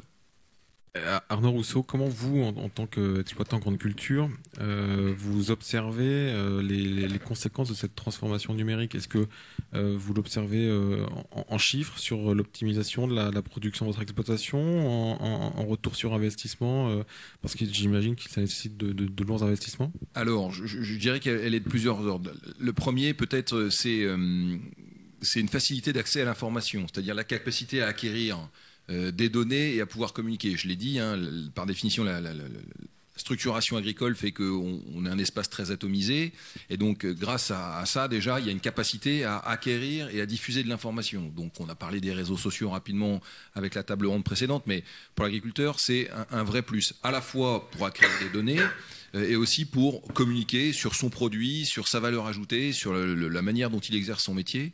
Donc ça, c'est un premier cadre qui est vraiment changeant. Le deuxième, vous l'avez dit, c'est tout ce qui est autour de l'innovation et de l'investissement.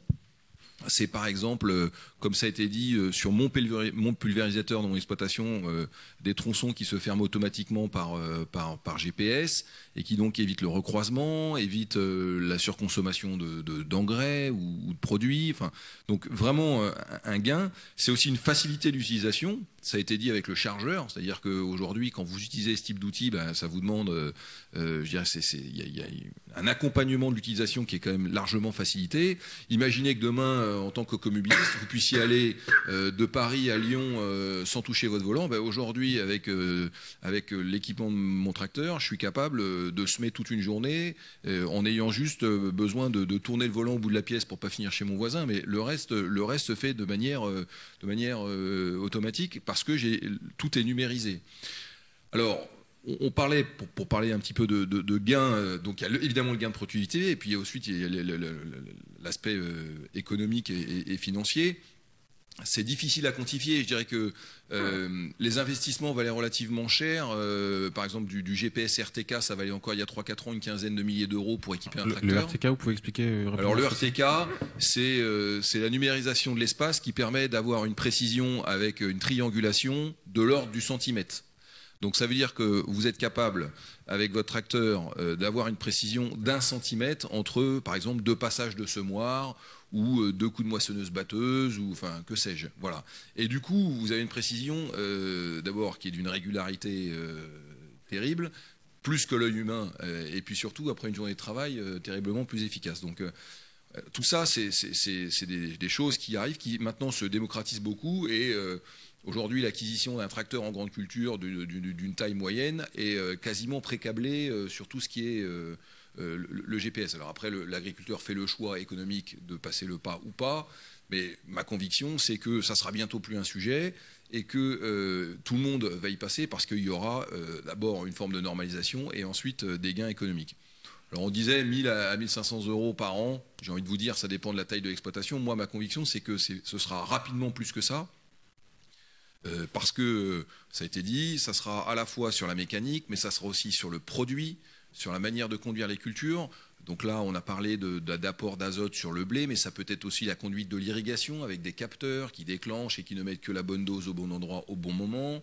C'est évidemment toute l'acquisition et la gestion de la big data. Ça, c'est un sujet aussi dont il faut qu'on parle parce que c'est le sujet d'avenir. C'est-à-dire que là, on voit bien qu'on est dans une vraie révolution de l'ordre du passage de la traction animale à la motorisation. Là, ce qu'on est en train de vivre, on n'en a pas forcément conscience dans le monde agricole, mais c'est une vraie révolution. Et la question qui va se poser demain, c'est non pas la donnée pour la donnée, mais comment on synthétise les données et qu'est-ce qu'on en fait. Données météo, données techniques, données de marché, voilà. Donc, pour l'agriculteur, et même s'il y a encore aujourd'hui que peut-être un tiers des agriculteurs qui ont des smartphones, c'est de toute façon un vrai sujet pour demain. Et quand je dis demain, c'est pas dans 15 ans, c'est très vite.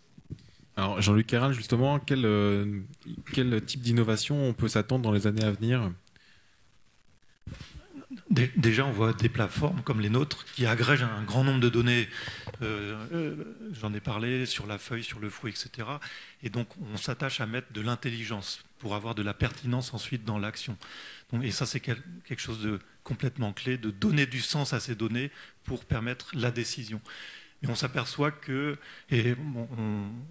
On a parlé tout à l'heure des actions au niveau des États-Unis, des sociétés comme Monsanto, etc., qui ont racheté des sociétés, qui elles-mêmes ont produit des données sur un historique d'une trentaine d'années pour produire des modèles qui effectivement vont permettre de prédire un certain nombre d'actions au niveau du champ. Donc on est vraiment dans l'utilisation de la donnée massive en utilisant des techniques mathématiques extrêmement puissantes qui vont permettre effectivement d'aider à la décision au niveau de l'agriculture. Et de fait, on est dans une vraie révolution et avec des transformations qui vont donner des résultats effectivement pas dans 10 ou 15 ans, mais dès maintenant.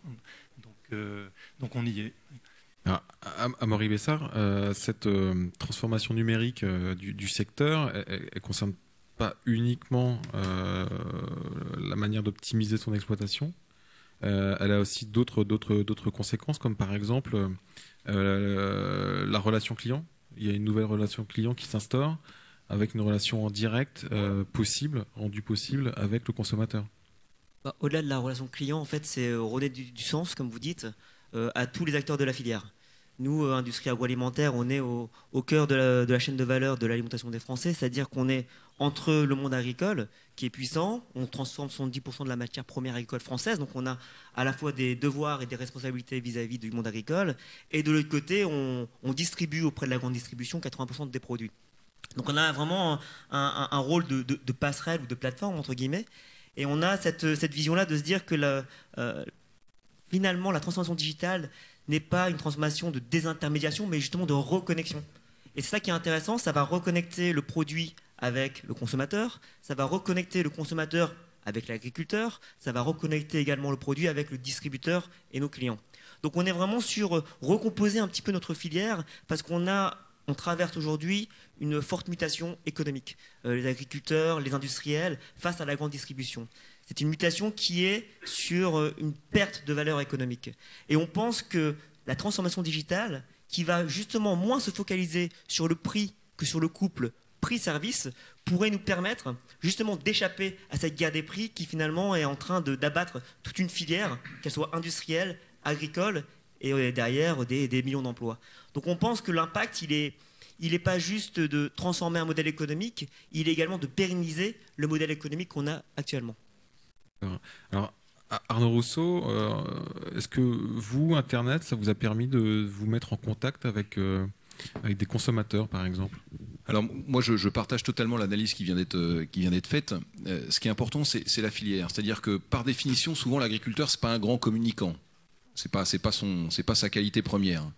Et donc, la capacité qu'on a demain à porter des messages, aller vers le consommateur, expliquer qu'il y a une filière, qu'il faut créer de la valeur, que c'est pas en détruisant de la valeur qu'on conservera des produits de qualité, des produits de proximité, des produits diversifiés, des produits agricoles, je parle, hein, mais évidemment.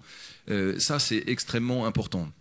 Alors oui, ça a été dit, ça développe des marchés qui n'existaient pas forcément il y a encore quelques années, parce qu'aujourd'hui, à travers un site internet, Facebook, vous êtes en capacité, quand vous êtes producteur d'un produit fini, de pouvoir communiquer directement avec le consommateur. Et il y a une demande sociétale autour de ça. Mais ça a été dit également, 70% des produits agricoles sont des produits transformés.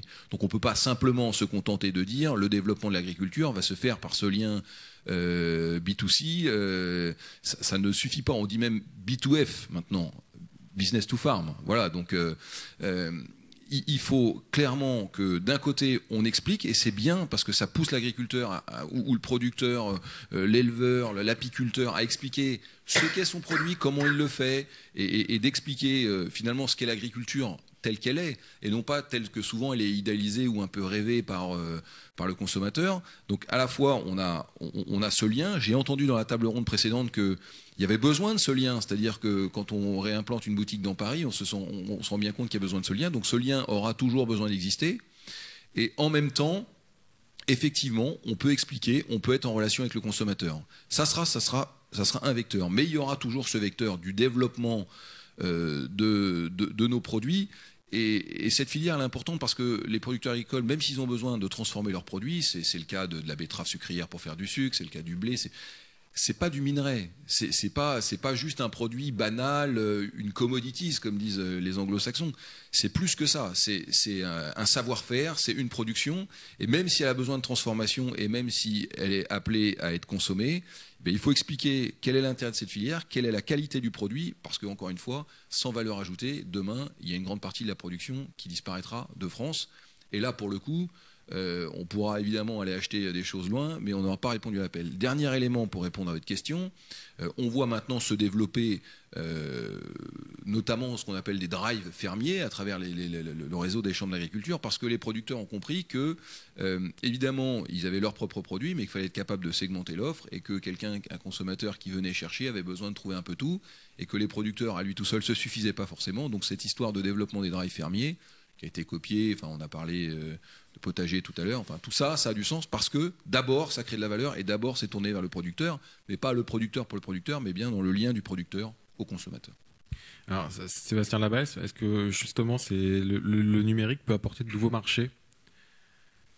Alors de nouveaux marchés, nous on a à la cave des vignerons de Buzet, nous avons déjà développé effectivement une plateforme web qui nous permet de vendre du vin. On n'est pas les concurrents du petit ballon qu'on a vu tout à l'heure, mais on a effectivement, ça nous permet de toucher des consommateurs qui viennent parfois, vous savez, dans nos régions en touristes, je dirais, qui viennent passer des vacances et qui ensuite veulent retrouver ce produit-là et qu'ils ne le retrouvent pas forcément chez eux. Et ça leur permet, grâce au numérique, d'aller récupérer donc ces bouteilles qui ne viendraient pas acheter chez nous. Autre chose aussi, on parlait des réseaux sociaux. Notre page Facebook est en plein essor aujourd'hui. On a développé en interne, pour une petite entreprise comme la nôtre, de 90 salariés, on a une community manager qui travaille sur ces sujets-là et qui nous permet de développer une communauté de consommateurs. Ensuite, je voudrais rebondir également sur la transmission de toute cette technologie numérique auprès des agriculteurs, parce que effectivement, souvent, c'est une élite en quelque part de producteurs qui peuvent avoir accès, d'abord parce qu'ils en ont le goût, ensuite parce qu'ils en ont les compétences. Mais nous, ce qui nous intéresse à Buzet, c'est de pouvoir tirer l'ensemble de nos vignerons vers ces technologies-là, parce qu'on en voit véritablement l'intérêt. On a réalisé, je le répète, une photographie de l'ensemble de notre vignoble, 2000 hectares, et grâce à cela, vraiment tous les producteurs ont pu fertiliser de manière différenciée leur parcellaire. Alors bien sûr, pas avec les outils qu'on a pu voir sur les vidéos au début de la présentation, mais simplement à partir du moment où on leur montre, y compris sur une feuille de papier, c'est nous qui avons fait toute la partie traitement d'image, et on leur a donné sur papier leurs informations, leurs photos du parcellaire. Grâce à ça, ils peuvent tout simplement arrêter le tracteur quand il ne faut pas fertiliser, etc., etc. Et donc, on se rend compte que là, on est en train de vivre simplement une transition qui est en plus liée au fait qu'on arrive à la fin d'une génération d'agriculteurs aussi, il faut le savoir. On a un gros problème en France du vieillissement de la population, et notamment en viticulture, mais partout ailleurs. Et là aussi, on voit une nouvelle génération émerger qui sera beaucoup plus friande de ces nouvelles technologies, et que j'en suis persuadé va aller de plus en plus vers l'utilisation de ces outils.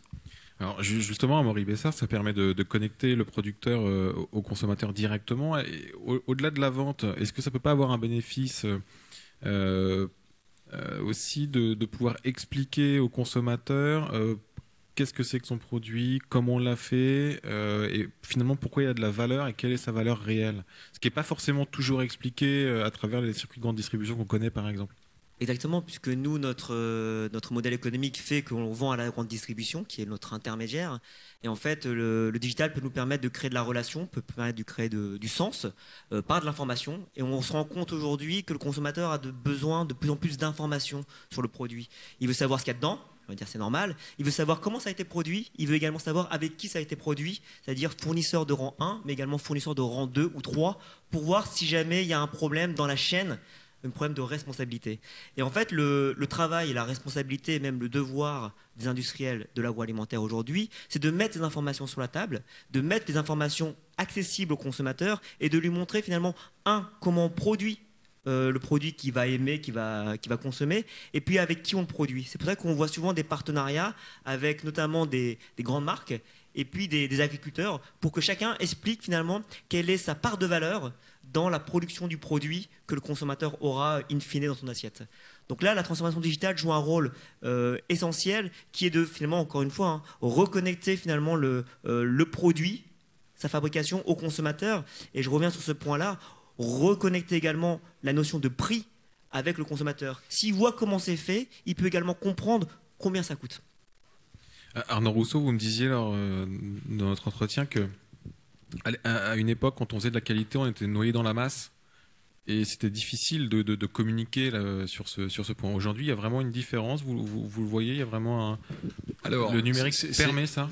Alors, je voudrais pondérer. J'ai parlé tout à l'heure de l'idée de minerai. C'était un peu l'idée que de toute façon, on produisait qualité ou pas qualité. Finalement, c'était une forme de tronc commun et que ça permettait d'écouler la marchandise sans. Voilà. Alors, effectivement, reconnecter le consommateur, le transformateur, le producteur. Ça a vraiment du sens, et probablement que le digital y contribue. Il contribue même fortement.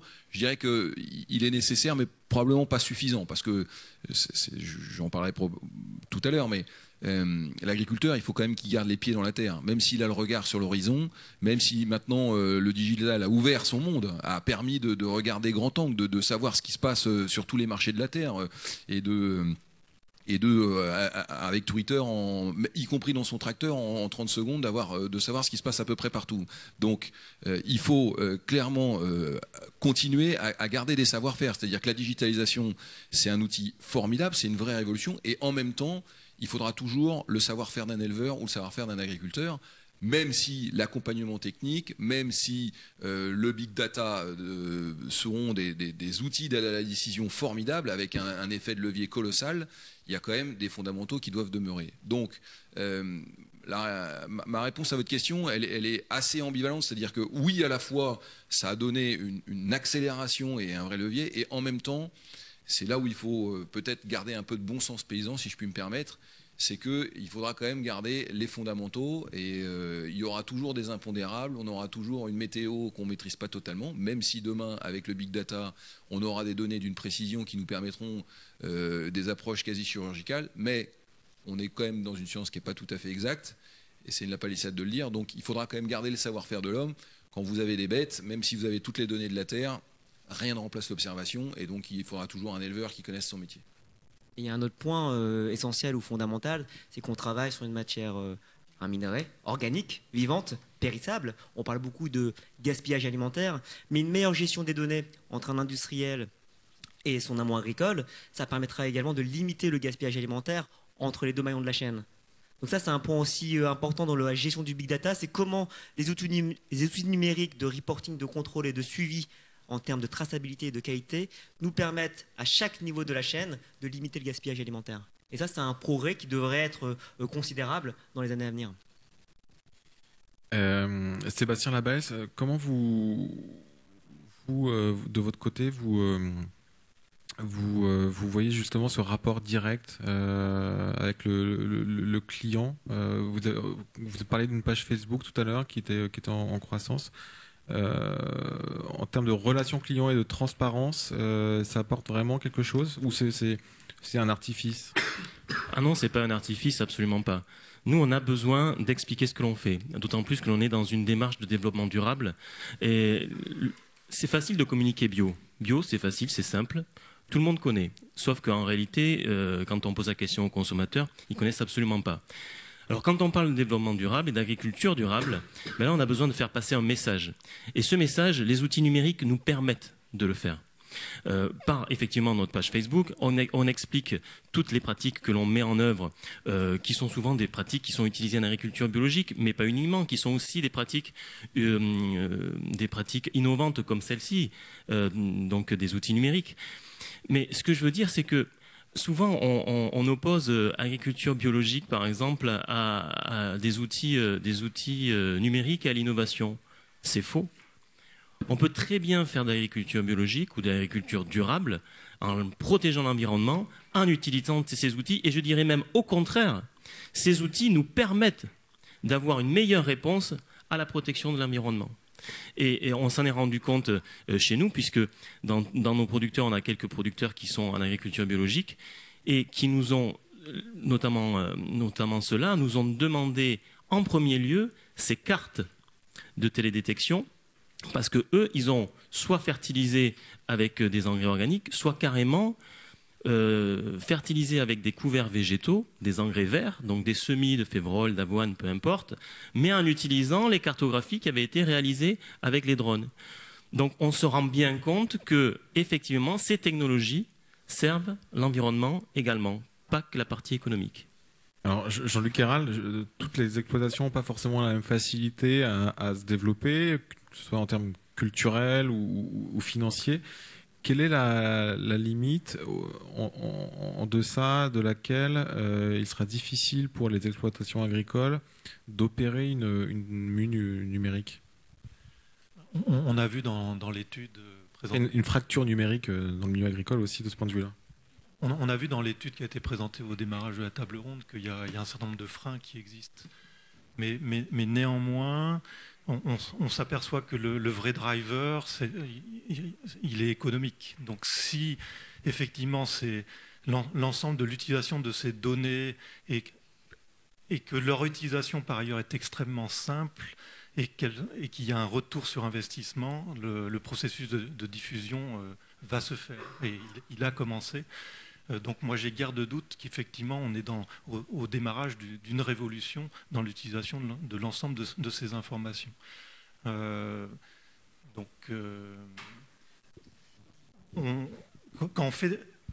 En regardant les choses clairement, aujourd'hui on s'aperçoit que dans le domaine des grandes cultures, aujourd'hui l'utilisation de ces imageries pour faire du pilotage de l'azote est utilisée sur environ 10% des surfaces de grandes cultures en France, mais avec une croissance. Dans le domaine de la viticulture, qui est en retard par rapport à l'introduction de ces nouvelles technologies et de l'utilisation de ces données, on doit être sans doute plutôt d'un quelques pourcents, mais avec une pente de croissance qui est de fait importante, grâce à une appropriation qui est permise par une grande simplicité dans l'utilisation. On parlait de l'utilisation de... Parce qu'il ne suffit pas d'avoir des belles données pertinentes auxquelles on a donné du sens. C'est indispensable. Ensuite, il faut qu'il y ait des machines qui permettent d'utiliser cette information. Donc on a parlé dans la vidéo de l'épandeur qui utilise ces cartes. On a parlé de machines à vendanger qui permettent d'utiliser l'information pour faire de la vendange sélective. Aujourd'hui, les machines existent. Et ce n'était pas le cas il y a 3 ou 5 ans. Donc il y a tout un ensemble d'éléments, la production de l'information, son traitement, donner du sens et l'intégration dans des machines qui permettent aujourd'hui d'agir efficacement. Donc on est au démarrage réellement d'une vraie révolution dans le domaine. Moi je voudrais réagir sur l'histoire de la fracture numérique. Alors d'abord elle existe. elle existe parce qu'on a encore un certain nombre de terroirs ou territoires qui subissent cette vraie fracture numérique. Et je ne parle pas de débit, là, je parle d'accès. C'est-à-dire qu'il y a encore des zones dans lesquelles vous avez des conditions d'accès au web qui sont déplorables, voire inexistantes, et quand elles existent, dans des conditions qui font que vous abandonnez vite, parce que voilà. Donc ça, dans le milieu rural, c'est pas un petit sujet. C'est-à-dire que la capacité qu'on aura aussi à mettre en œuvre cette révolution au plus vite, elle tient aussi à la capacité que les pouvoirs publics et les acteurs du développement de ce système auront à remplir vite. Alors, on entend les politiques de tous bords depuis des années nous expliquer qu'avant la fin de leur mandat, ils auront réduit de manière définitive la fracture numérique. La réalité, c'est qu'au moment où je vous parle, il y a encore des zones, y compris en Île-de-France, donc qui est ma région, qui subissent régulièrement ou de manière continue cette fracture numérique. Et évidemment, et c'est là où on revient au driver économique, c'est aussi finalement la double peine du handicap naturel. C'est-à-dire que vous pouvez avoir le handicap naturel de la production, vous êtes en zone de montagne, vous avez déjà des contraintes de production difficiles, mais en plus, si vous avez cette fracture numérique, ça veut dire que l'accès à l'information, le lien avec les partenaires, qu'ils soient des fournisseurs d'agrofournitures ou demain des transformateurs, voilà, ça c'est une réalité. Donc à la fois cette révolution, elle est là, on la sent bien, et ceux qui peuvent avoir accès de manière assez facile au débit sont déjà partis pour la plupart d'entre eux. Mais n'oublions pas que sur le territoire, il y a une vraie inégalité qui existe encore. Et en termes de capacité d'investissement, est-ce que vous pensez qu'il y aura une sélection naturelle qui va s'effectuer ?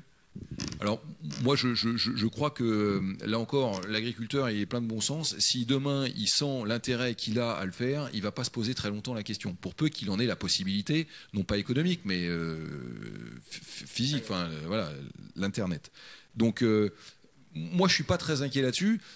Alors, probablement aura-t-il dans un premier temps accès à de la technologie qui est peut-être un tout petit peu dépassée, mais il n'aura peut-être pas le dernier trend de ce qui est sorti, et on voit que l'évolution va très très vite. On parlait de John Deere, qui est une marque de tracteurs. Quand on voit les gammes de tracteurs en 2 ans et l'évolution de l'équipement embarqué de ces tracteurs, c'est quand même assez ahurissant de voir le degré technologique, le saut technologique qui a été opéré en 2 ans, et tout porte à croire que dans 2 ans, on aura à nouveau franchi un nouveau cap. Donc le monde agricole ira, on n'a pas parlé de l'élevage, mais je voudrais en dire un mot. Le monde laitier est en train de subir une vraie révolution aussi avec la fin des quotas, c'est-à-dire les droits à produire. Eh bien, on voit l'explosion des robots de traite, c'est-à-dire d'outils qui existent, qui viennent d'abord radicalement changer le mode de vie, c'est-à-dire que vous n'êtes plus moins avec une astreinte aussi forte qu'une traite 2 fois par jour, et puis surtout avec l'acquisition de big data de manière très importante. Donc ça serait bien qu'on dise avant la fin un tout petit mot de la big data, parce que c'est vraiment ça, de mon point de vue, l'avenir. Sur l'industrie, la fracture numérique, elle existe également. On est sur un secteur qui est composé de 15 789 entreprises. Et sur ces 15 000 entreprises, il y en a 98%, ce sont des TPE et des PME. Donc on voit bien qu'il peut y avoir aussi un problème de moyens. Il y a 3 leviers finalement à activer pour travailler sur cette transformation du plus grand nombre. Le premier, c'est donner envie, c'est ce qu'on fait aujourd'hui, essayer de montrer un peu les meilleures pratiques qui existent, mais ça ne suffit pas. Le deuxième, c'est bien sûr rendre accessible. Donc il faut échanger entre pairs, entre patrons de PME, pour dire non pas forcément toujours présenter les succès, mais également les échecs et les difficultés que l'on a rencontrées. Donc c'est ce qu'on essaye de faire dans les organisations professionnelles notamment. Et le troisième, le plus compliqué, c'est rendre possible. Et c'est rendre possible par le pilier économique notamment. C'est-à-dire que pour aller dans la transformation digitale, même si elle est bénéfique, il faut quand même sortir de l'argent de son porte-monnaie à un moment donné. Donc c'est un coût. Et pour sortir de l'argent, il faut en avoir. Donc on doit aller, chercher des investissements collectifs sur l'innovation. On a beaucoup parlé de l'industrie du futur mis en place par le gouvernement. C'est un axe de travail intéressant. Mais également ensuite donner la possibilité, que ce soit aux entrepreneurs agricoles ou aux entrepreneurs industriels, de dégager suffisamment de marge pour investir dans cette transformation digitale et numérique. Alors donc Arnaud Rousseau, le big data aujourd'hui, comment vous, en tant qu'exploitant agricole qui n'êtes pas une multinationale, donc Comment vous en profitez et quels sont les moyens qui sont à votre disposition aujourd'hui? Alors voilà, je pense que ça c'est important d'en parler pour finir cette discussion, parce que il y a le saut technologique de l'entrée dans la révolution du numérique. La vraie question qui se pose, c'est comment, à partir de l'ensemble de la collecte des données, qui va être de plus en plus importante, on va avoir des données, mais la donnée brute, finalement, elle n'a pas d'intérêt en elle-même, mais c'est comment on va mettre en réseau ces données, comment on va donner du lien à ces données, et finalement, c'est là probablement où est la vraie révolution. C'est-à-dire que le métier tel qu'on le vit aujourd'hui va être totalement bouleversé, et donc il y a plusieurs questions qui vont se poser, auxquelles je n'ai pas de réponse moi en tant qu'agriculteur tout de suite, mais c'est la question de l'indépendance, c'est-à-dire comment dans notre métier on va rester des chefs d'entreprise, et c'est volontairement que je le dis ici au MEDEF. Deuxièmement, est-ce qu'il faut en avoir peur, c'est-à-dire est-ce qu'il y a, comme les Français savent très bien le faire, il faut légiférer rapidement sur tout un tas de sujets, ou alors laisser un peu les choses s'organiser. Et puis ensuite, il y a une vraie attente de la part du monde agricole, parce qu'on sent bien que derrière ça, il y a aussi une capacité demain à pouvoir nourrir les 9 milliards d'habitants, et avec un pays qui a un savoir-faire, qui a un climat tempéré, qui est un pays moderne. Donc voilà, on n'est pas dans le défaitisme, là, on n'est pas on est vraiment dans la prospective, et moi j'en attends beaucoup, donc j'ai de grands espoirs dans la gestion de la big data. Maintenant, il y a quelques questions auxquelles il faudra répondre. Vous ne craignez pas d'être remplacé par un algorithme un jour ou l'autre? Non, je suis assez serein. Je vous ai dit, il y aura toujours besoin d'un paysan les pieds dans la terre. Même s'il a le regard sur l'horizon, il faudra toujours des hommes pour faire ce métier, et j'en ai l'intime conviction. Bien, ça restera une formidable conclusion. Merci beaucoup pour cette table ronde. Merci à ceux qui y ont assisté, qui ont tenu jusqu'au bout. Et je vous invite donc demain pour la suite des tables de l'Université numérique du MEDEF. Au revoir.